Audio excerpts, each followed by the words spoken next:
to Milltir Sgwar, COVID and the revival of Welsh food cultures, which I have the pleasure of chairing at last. My name's Ian Rasmussen. I'm a member of Slow Food Wales, as well as being senior lecturer at the University of Chester and co-founder of Food in the Time of Lockdown, or FINTOL. And we have precisely an hour, or rather less than that now. We've seen many changes in how we consume food during lockdown. The Welsh concept of Milltir Sgwar, or square mile, promotes the ideology of belonging to and being immersed in a small community. This in turn could be interpreted as promoting the principles of returning to the benefits brought by a reduced supply chain. Local food supply and distribution saw a resurgence during lockdown that we simply haven't seen since World War II. Have these changes, whether they can be seen as rediscoveries or reinventions, been enough to secure the future of Welsh food cultures, or will we all return to our old ways once lockdown is lifted? To discuss this fascinating topic, we have a really first-rate panel of speakers. In alphabetical order, they are Patrick Holden, CEO of Sustainable Food Trust, Trine Hughes, the chairman of Slow Food Cymru Wales and co-founder of FINTOL, Jane Powell, educated writer and activist, Jenny Rathbone, member of the Senate for Cardiff Central, Dr. Simon Roberts, senior lecturer at the University of Chester and also co-founder of FINTOL, and Carolyn Steele, architect and author of Hungry City and Setopia. Our moderator this evening is Nia Williams, director of Slow Food Wales, and I apologise for the late arrival and for the short introductions due to time constraints. So I'd like to welcome them all and everyone attending. Members of the audience, please direct any questions to the moderator, who will read them out as we go along. But first, I'd like to ask the panel to say a few words about themselves and their work and how they respond to the proposition of a revived Milltir Sgwar, starting with Simon, who introduced us to the concept. Simon. Yes, hello. I'm Simon Gwyn Roberts, also from the University of Chester. And yeah, the Milltir Sgwar is a very ancient Welsh concept. It's hardly globally unique, but it seemed to all of us to take on a kind of renewed significance in the early days of lockdown for very obvious reasons. And I think it's stayed with us. It implies, as Raz has said already, as Ian has said already, a deep and immersive relationship with place. And it speaks to something very important about our immediate environment and particularly food. It's precisely what we were restricted to, of course, was our immediate environs. And many people sort of spoke of rediscovering, they spoke of the positives of this, looking at their immediate landscape through fresh eyes. And food culture, of course, was absolutely central from the very beginning of lockdown because of the comfort that it provides. And the two fused together, I think, presented a kind of fascinating dynamic, really, which is absolutely still with us going forwards. Have I got any more time? Yes, you have. Yep. So I'm particularly interested in the relationship between place, food, identity and culture in the context of COVID and also Welsh devolution, which some people perhaps watching from afar might not know too much about. But it's developed a real new dynamic and a real new momentum following COVID. And very often, and I think what's really interesting is that it's become simultaneously outward looking for, in the sense that devolved politics should be looking outwards for inspiration to the Basque Country, to Catalonia, to the Italian regions and so on, but also inward looking, seeing solutions in locally produced food and businesses. And similarly, of course, the concept of the Milltir Sgwar itself might be seen as parochial, but it's also highly contemporary, deeply relevant. And it tells us something about kind of deep green thinking, particularly when it comes to food culture, and how it might offer us positives going forwards after this disastrous pandemic. Thank you, Simon. I can't see Patrick. Is Patrick not with us? No sign of Patrick yet. It could be because of the technical difficulties. I'll just send him a message. I will Trina, can we go to you, please? Oh, sorry, yes. Yeah. Hello, good evening. I am Trine Hughes. I am the chair of Slow Food Cymru Wales. I am a lawyer, an educator and a campaigner. My degree in law, I think, led me to the desire to advocate on behalf of those who need a voice. And in recent years, this has taken the form of advocating with a slow food ethos. So I've been involved with slow food for about 15 years. I led the Liverpool group for over 12 years. And since being in North Wales, I met the force that is Nia Williams one day in a cafe, and my life was changed forever. So together with Alison Lee Wilson and Andrew Collings and a number of other amazing volunteers, we head up Slow Food Cymru Wales. We have been really fortunate during lockdown to collaborate with both Ian Rasmussen and Dr. Simon Roberts, amongst others, at the University of Chester, to create this wonderful new project called Food in the Time of Lockdown. Hello, good evening, Patrick. Hello, I had terrible trouble getting on, I'm afraid. Sorry, Fantastic. I'm late. We all did. I've been listening to you for the last 10 minutes. Perfect, perfect. We're just introducing ourselves. So we're just talking about really our take on this. And I mean, we have this project called Food in the Time of Lockdown, which has been really interesting to work on during the pandemic. I think when we were looking at this concept of square mile, which, as Ian said, Simon introduced us to, it made me think about the geographic square mile. But actually, my lockdown has really been looking at an expansion of that through virtual means. So I would say Milltir Sgwar for me has been about bringing my community through slow food closer to me, but through a virtual collaboration. So we've been really fortunate to get all the people we have here tonight together. And I think that's been possible in part due to the pandemic. So by gathering us together in this virtual forum, I think we have an opportunity here. And I think slow food will be easier to communicate, and we'll be able to engage in a different way. Sorry to hold you up there, Trine. I need to move on to other guests. That's fine. Thank you very much. That was great. Can we move on to Jane next, please? Hello, my name's Jane Powell. You can hear me, yeah. I'm a freelance education consultant and food activist based in Aberystwyth. I'm also a coordinator with Renew Wales, which is a project that supports community projects around Wales, and particularly, well, I particularly work with community food projects around Wales, which is how I came to meet Nia last year. And what we found during lockdown, of course, is this tremendous upsurge in enthusiasm for all things community and all things local.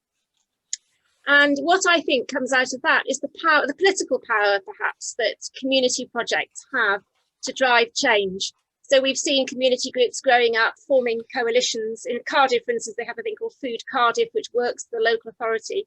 And I think community projects are in a position to work with local authorities to shape food policy, because they can integrate health and economy and production and environment in a very natural, grounded sort of way.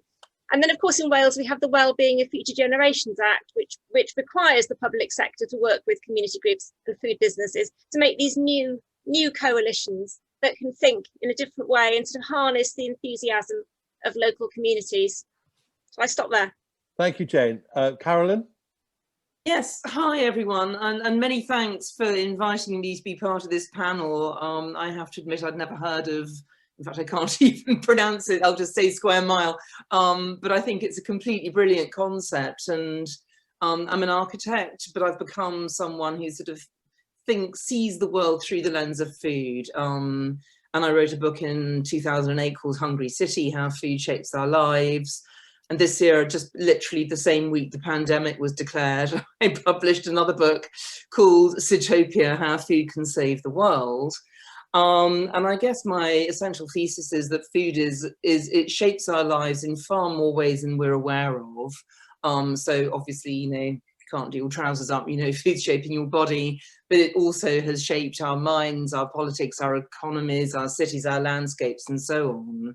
And I think, like many people have already said in their introduction, I think COVID has been absolutely fascinating in highlighting in many ways a lot of the things that we were just taking for granted before lockdown, that were just insane, the kind of lives that we were leading. And that I think, you know, in the seeds of what is undoubtedly a calamity on one level, there is a massive opportunity to rethink what a good life is. And I should explain that Sitopia is a word I invented. It just means food place, and it's from the Greek sitos, the word for food, and topos for place. So, you know, we live in a bad Sitopia because we don't value food. But I think, and I argue and have been arguing, that if we revalue food and rebuild our lives around it, then there's a very different vision of a good life to be had. And I think Square Mile, the idea of Square Mile, fits into that really, really beautifully. So I'd love to discuss that more. And Patrick, you may have your microphone off.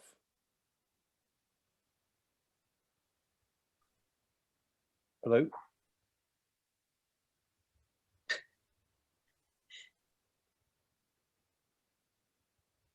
Here we are. Hello. Right. Okay, hi Patrick, welcome. Hello. I'm Patrick Holden. I was a Londoner who got back to the land in the 1970s as part of a commune. And 47 years later, I'm still on the farm. We have 300 acres. We farm, we have dairy farm, we make cheese from the milk, and we're trying to practice the principles of regenerative, sustainable, organic, agroecological, call it what you want, farming, circular economy. And I feel right now that the most important thing is, for me, is to remember that we are not separate from nature. We're part of nature, and that our relationship with nature through farming is what should inform the way we produce food. And I feel that even the events of the last week have, especially the Attenborough Netflix film, have reminded us of how perilous our situation is, and how we need to act now. And so I'm very happy to be part of this discussion. That's great, Patrick. Thank you very much. Nia, do we have any questions from the floor so far? Not at the moment. No questions. No. Simon, I'd like you to expand on this sort of philosophical input that you started the discussion off with, reverting to this Milltir Sgwar, and I'm really, really sorry about my Welsh pronunciation. Simon did give me a Welsh class for fun before the transmission.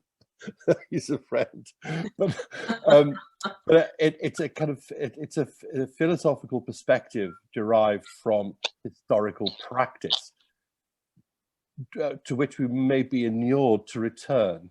Yeah.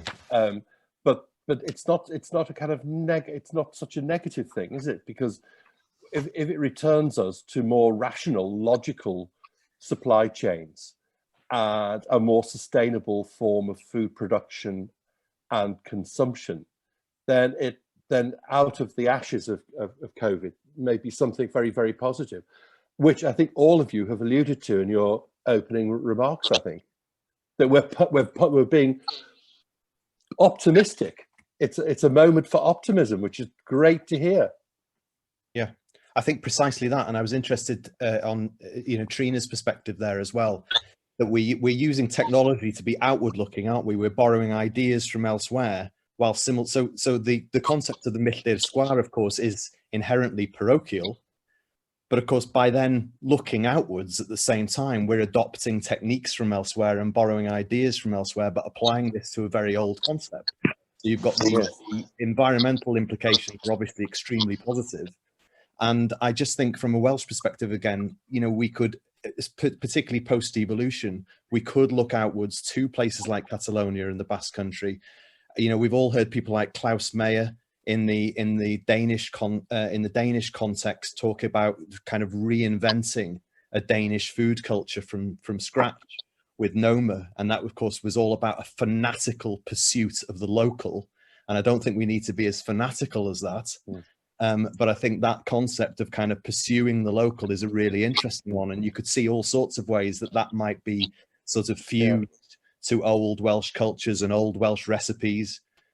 Yes. You know, reinvention, but also looking out. You don't have to be quite so doctrinaire, because I think the Noma concept was extremely doctrinaire, and I think that's really exciting. Yes, actually, he has commented on the specifically the Welsh context on the food program, which I know Carolyn did a special with the food program recently, which is also fascinating. Carolyn, could I bring you in on that point? Perfect. Yeah. I mean, and I want to thank Patrick for agreeing to be my chancellor for the day as well, which was very exciting. Because he was because of the true cost accounting element of his amazing work. But no, I mean, I think this is really, really critical. And actually, in my book, Zootopia, I was precisely arguing for a more localized world, precisely as Simon just said, on the basis that the old, you know, division between city and country used to be the dilemma of, well, the city is great because you're all connected and you can kind of do business and all the rest of it, but there's no nature. But then you go to the countryside and you don't know what's going on. I mean, this is the, if you like, the paradox that, you know, every utopian in history has tried to solve in a sense. And I was actually arguing, you know, why aren't we seeing that the internet means that we can actually live in the countryside now? And suddenly under COVID, it's happened. And I find this really interesting. And I think Simon's comment about parochialism is really interesting as well. I mean, one of the other things that I was arguing for very strongly in my book was that, you know, we need a sense of home as human beings. You know, we need a sense of belonging. And I think, I mean, it's rather a complicated, long argument, but the kind of things that, if you like, industrial capitalism makes you pursue are all to do with change and difference and, you know, never staying still. And actually, as humans, to be happy, we need change and we need movement, but we also need tradition and we also need a sense of belonging and of place. And I think, you know, absolutely the time has now come. I mean, absolutely to echo what Patrick just said about acknowledging we're part of nature, but that also means being part of a landscape, you know, a productive landscape. So, and again, under lockdown, so many people have said, oh, you know, I've just seen spring happen in my local park or something, and I'd never noticed it before because I was too busy commuting to work to sort of see the trees every day kind of, you know, going into bud or whatever it was. So I think there are so many things we can take from people's experience of lockdown as the elements of a new good life. And they can move towards. Sorry, I never stop talking. So no. Well, what you're saying is fascinating. I'm loath to stop you as well, but actually, it goes back to kind of what was Benedict Anderson's idea about imagined communities that can reconnect through a medium that's often slated for being a negative force in our psychological development, but actually, it can expand the notion of the Welsh diaspora to interconnect it in other places where it's to be found, and to spread the use of the geographical space through that kind of electronic simulacrum, if you like, of geographical space, which is really fascinating. Jenny, welcome. Hello. I take it you've had similar problems to the ones we've all had trying to jump on. I spend my life on Zoom. I don't understand why it's been so difficult, but hello. I'm so sorry, but we'll use this opportunity. Perhaps you could just say what you think in relation to the concept of this discussion very briefly, just your take on it. Well, I come at it from a slightly more political angle. I think that we have a serious issue of a possible crisis in food security. If we suddenly crash out of the any no trade relationship with the European Union, for whom we receive 40% of our fruit and vegetables. We've recently learned that the UK government has even been suppressing information from the devolved governments in order not to, because they thought that we'd use this as some sort of propaganda. by which they mean that we think it'd be very harmful to our populations to not suddenly have all this food cut off from us if we have blockages at the ports. So this is something I've been going on about for months, in the sense that I feel we ought to be growing more of our own in any case, because it makes us less dependent on whatever crazy things the UK government gets up to. And it contracts food miles and things like that. Absolutely. I think that's a good point on which to bring Patrick in for a brief comment about that, if we may. Well, I do so strongly agree with what you say. I think that weirdly, if food imports are made more difficult or more expensive by no deal, it does focus our minds on how much of the staple foods that Wales can grow and used to grow could be produced locally, regionally, and actually, I hope you didn't lose the sound there, actually feed us as well. And in relation to vegetables, a great friend of mine who has a holding just down the road from here, Peter Seger, is growing the most delicious vegetables that I've ever tasted in a carbon negative 45-acre holding. And it's been estimated that if you had about 200 blind camels, you could probably produce all the in-season vegetables that Wales would need. Maybe it's more than that, but we could do this, and we could do it in a climate-friendly way. And the vegetables that would be produced in Wales, were there to be a renaissance of vegetable production, would be far more nutrient dense than the dilute food-like, vegetable-like vegetables that you buy in Welsh supermarkets, which actually are produced in industrial monocultures, mostly in the east of England, and are probably bad for your health. So this is a huge opportunity. And by the way, another point, the Welsh government is developing a framework for what might as well be called a regenerative farming scheme, because it's that radical. And it's brilliant. It's better than DEFRA. It's better than what the Scottish government and Northern Ireland are doing. Wow. We should be very proud that a very small team of civil servants of the Welsh government are crafting a completely brilliant new sustainable agriculture scheme, which is going to reward farmers of Wales for producing in a more regenerative and sustainable way. Well, that's a magnificent point. Jane, your work on community food projects, the Wales Food Manifesto, entitles you, I think, really to contribute at this point to this discussion about Indigenous food production and quality and universal access to nutritious food. Yeah, I mean, one of my highlights of lockdown was talking to a community growing project on the outskirts of Aberystwyth in an area of food poverty. And the organiser there, who'd never done any gardening before in her life, she claims, set up a vegetable garden.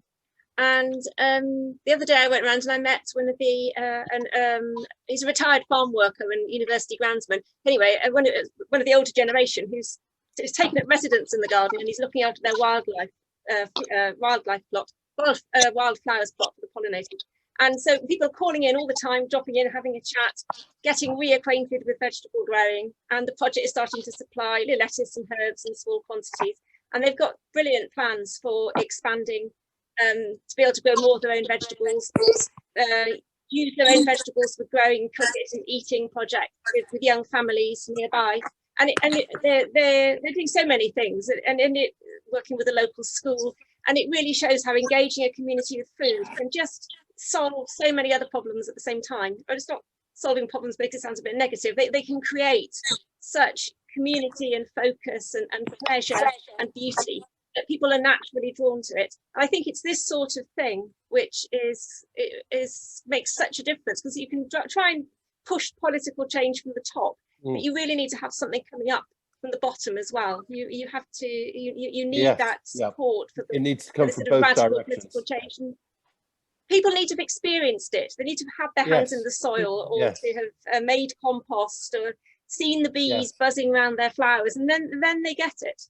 Yeah, and that's a renewed role for education, which you perhaps should never have abandoned. That's a good point. Jenny, I think you've worked extensively on these kind of projects in your political career, haven't you?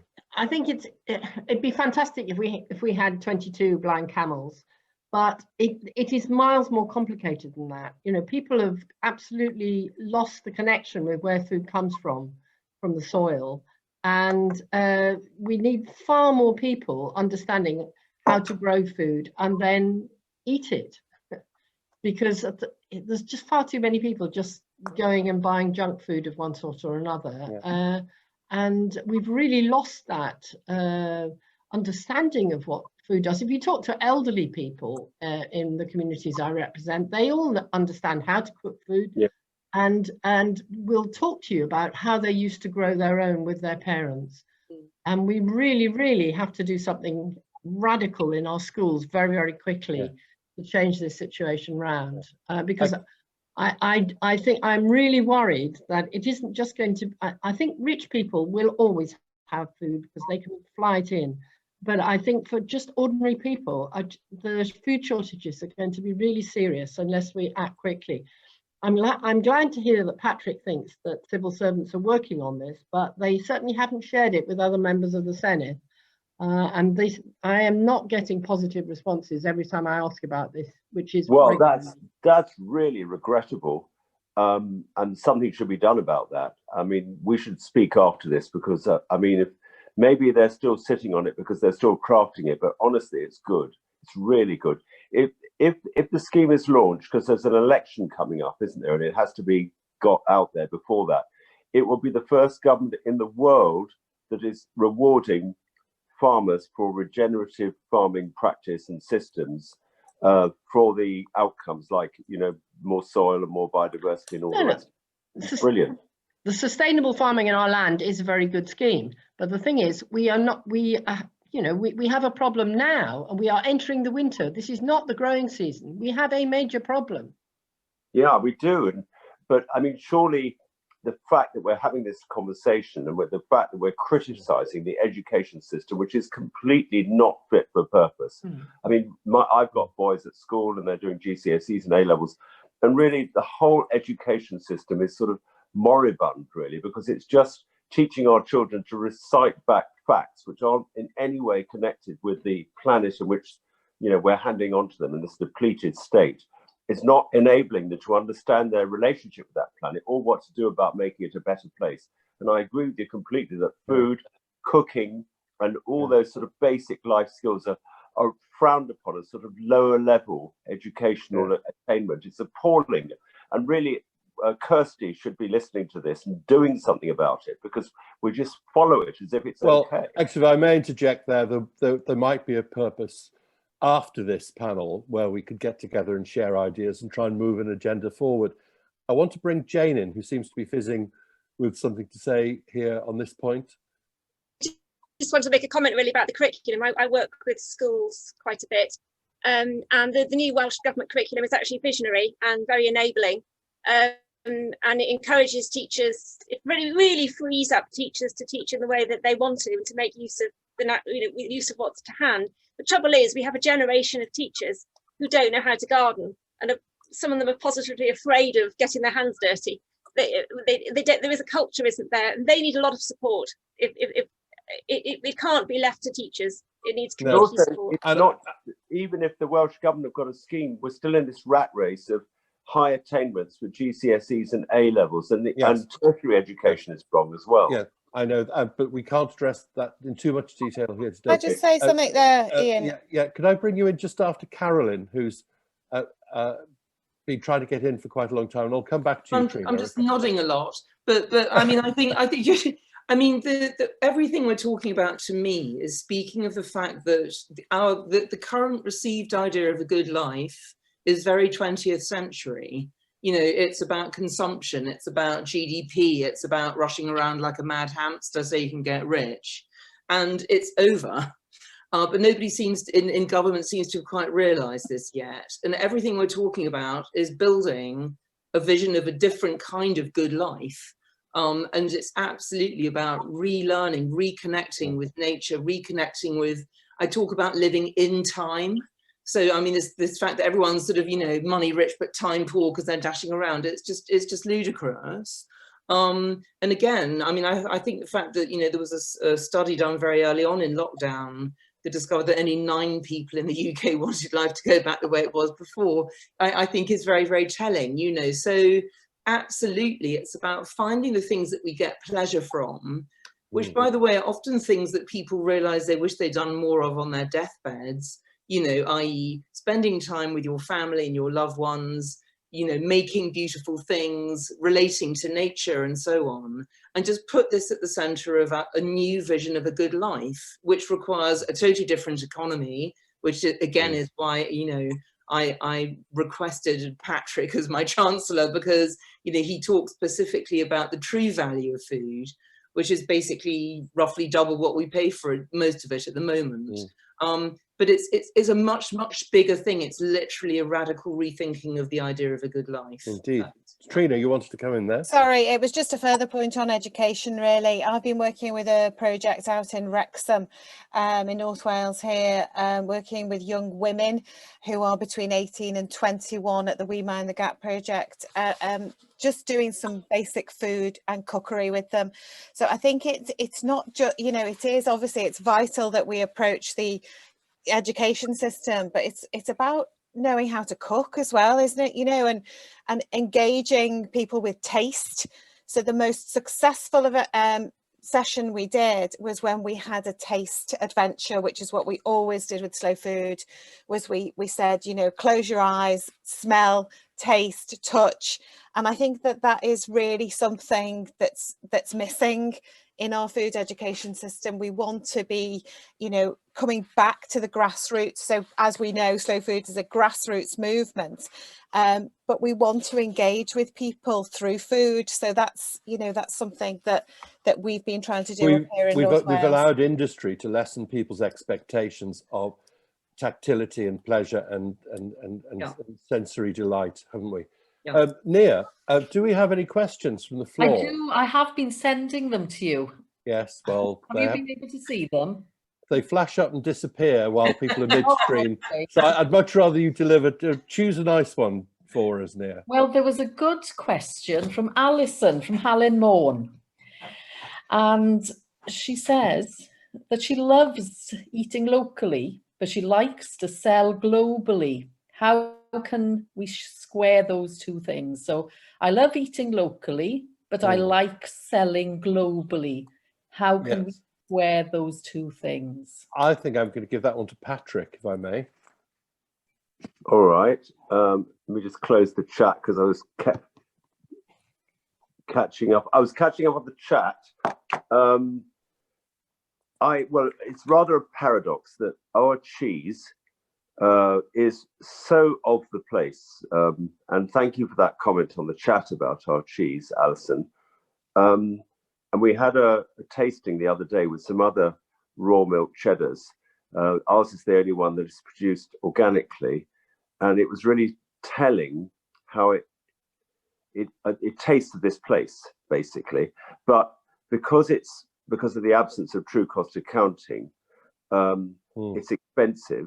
It ends up being exported all over the world. I mean, literally, we're selling cheese to Australia, South America, France, all over the place. Isn't that strange when really, philosophically, we'd like all our cheese to be eaten in Wales, and yet because of we're having to charge its true cost, whereas the cheese that people eat in supermarkets is dishonestly priced, if we can put it that way.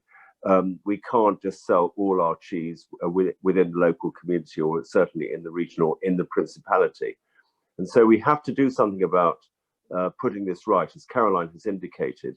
We have to ensure that the polluter pays and that the subsidies are redirected so that sustainable farming becomes the most profitable option. At the moment, it pays better to do farming practice which damages the environment, damages human health, and causes climate change than it does to farm like we do. There is that paradox, isn't there? About it's really bad. We have to change that in a hurry, because there is a real urgency about this. There was a slow food trip not long ago to a local estate where they were really exclaiming their delight in producing locally produced meat, etc., but then selling it to Saudi Arabia.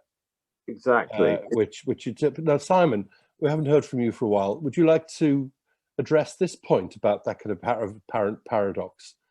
I just wonder if there's an opportunity here. If people have mentioned education, I just wonder whether there's an opportunity to bring us back to that notion of reinventing a food culture in Wales, you know, and re-embracing old recipes. And it's commonly observed that one of the reasons that people in this country have lost their tie with the land, you know, is one of the reasons is because we don't have a developed or sophisticated regional food culture. So perhaps now's the time to either reinvent it, rediscover it, make one.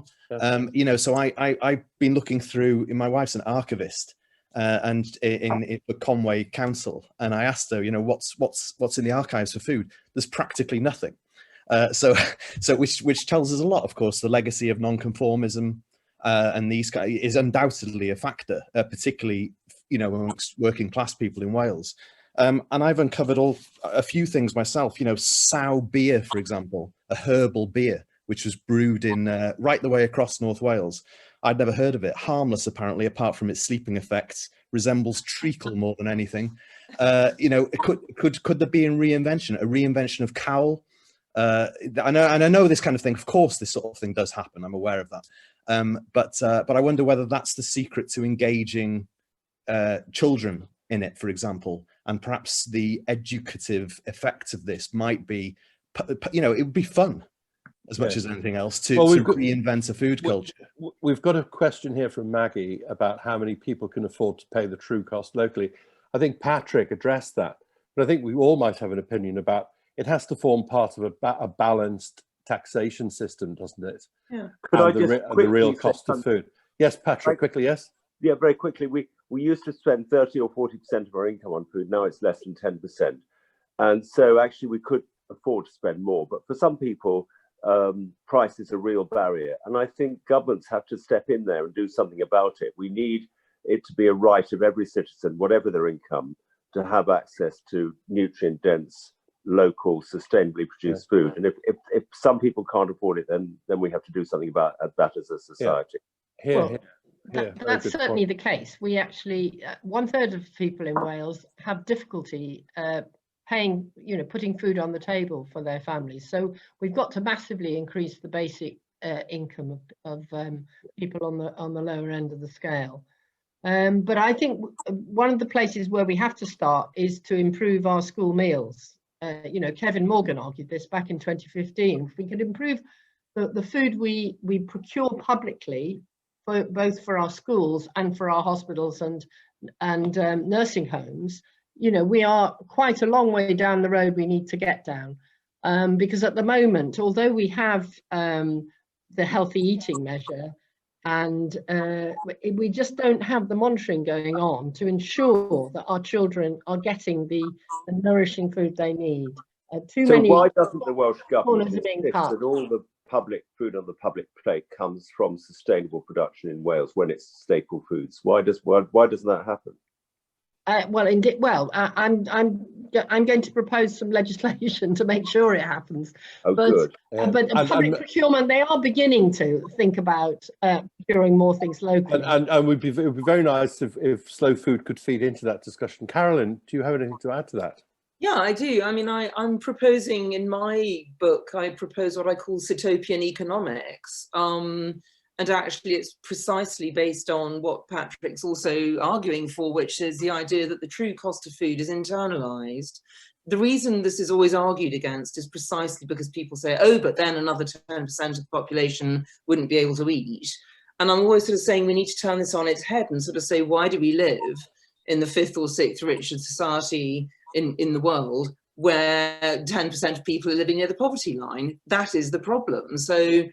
So the image that I have, and again, it's literally repeating what Patrick just said, that a society built around the idea of the shared meal and the idea that it's everybody's right to have access to food that is produced, to use the slow food slogan, good, fair and clean, not necessarily in that order, you know, because we're actually very, very good at sharing through food. So if we put the value of life back in our economy, which literally means making food the most valuable and expensive thing in our lives again, then everything changes and it gets quite radical. It gets onto things like, as you rightly said, a new taxation system, wealth redistribution and land reform, Yeah. but we actually need all these things anyway. And also public policy. I mean, we've got comments here from Alison, which has been replied to by Jane, about procurement initiatives for SMEs, bidding for public procurement rather than the kind of safer, from a kind of procurement point of view, but not from an environmental and nutritional point of view, of big industry being partners to local authorities, etc. So to localize the source of their own procurement.